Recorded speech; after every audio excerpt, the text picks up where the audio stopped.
बघा, 4 युग होऊन गेले. द्वापार युग, कलियुग, सत्ययुग आणि कलियुग. आता कलियुग चालू आहे. या कलियुगामध्ये काय झालेलं आहे? विज्ञान आणि सोनं, स्वार्थ स्वार्थ जास्त बोकाळलेला आहे. आणि ज्या वेळेला स्वार्थ बोकळतो त्याचं नाव कलियुग. पूर्वीचं जग कसं होतं, हाही तसं राहत होतं. आज काय आले, ही साधनं वाढली आणि त्या साधनाच्या सुखाकरता माणूस काय करतो हे त्याला कळत नाही. आज या कलियुगामध्ये सोन्याचा भाव काय झालेला आहे? 1,27,000 चांदी सोनं. आणि मग ज्या वेळेला परिस्थिती राजा त्यांनी सोन्याचा मुकुट डोक्यात घातला, तो कोणाचा आणला होता? जरासंधाचा. आणि ते आणि तिचं कमवलेलं धन होतं. आज जिकडं तिकडं आणि तिनं कमवलेलं धन आहे आणि ते त्याला सुखानं राहून देत नाही. आणि मग तो ज्या वेळेला डोक्यात घालून तो कुठं गेला? शमीक ऋषीचा मुलगा शृंग ऋषी. शमीक ऋषी ज्या वेळेला तपाला बसला होता आणि त्यांनी त्याच्या डोक्यामध्ये काय घातलं? साप घातला गळ्यामध्ये. आणि तो गळ्यात साप घातल्यानंतर तो ध्यानस्थ होता.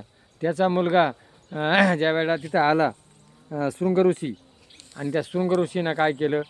माझ्या बापाच्या गळ्यात ज्याने साप घातला असेल तो त्याच्या गळ्यात 7 दिवसांना साप पडणार आणि तो तक्षक आणि तो मारणार. आणि ज्या वेळेला हे कळलं, बघा, हा जो परिस्थिती राजा आहे ना, हा ज्या वेळेला आईच्या गर्भात होता ना, त्यावेळेला त्याला कोणा पाठवलं होतं? यानं परिस्थिती राजा यानं अश्वत्थामानं ब्रह्मास्त्र पाठवलं होतं. आणि तिथं कोणाला राखावलं? त्याला देवानं राखावलं. सुदर्शन चक्र होतं. बघा, ज्या माणसाला आईच्या पोटात देवानं राखलं तरी कर्म कोणाला सोडत नाही. तो बाहेर आले हो त्याला कोण जमला?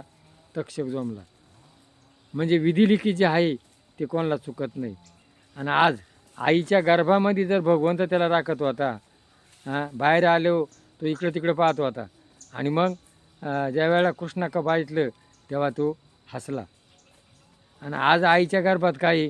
T V, serial, mobile. आणि ते मुलगं बाहेर आले काय करणार आहे? त्याचे राखण कोण करणार आहे? कोणीच करू शकत नाही. म्हणून आई ज्या वेळेला गरोदर असती त्यावेळेला तिच्या डोक्यामध्ये सात्विक विचार, गीता, भागवत, ज्ञानेश्वरी ही जर घेतली तर ते गर्भात आलेलं मुलगं त्याला चांगले संस्कार लागतात.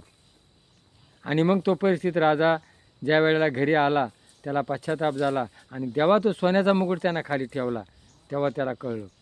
बघा, त्या मुकुटात काय होतं? पापाचं धन होतं. आज जिकडं तिकडं काय आहे? हे धन कमवलं जातं. पाप पुण्याचा कोणीच विचार करत नाही. फक्त धन पाहिजे. मी कसं कमवतो, काय कमवतो? म्हणून तुकाराम महाराजांनी काय सांगितलं? जोडून या धन उत्तम व्यापारी, उदास विचारी. आज माणूस विधानसारखे हावभाव करतो. धन कसं कमवतो याला घेणं नाही, फक्त आलं पाहिजे.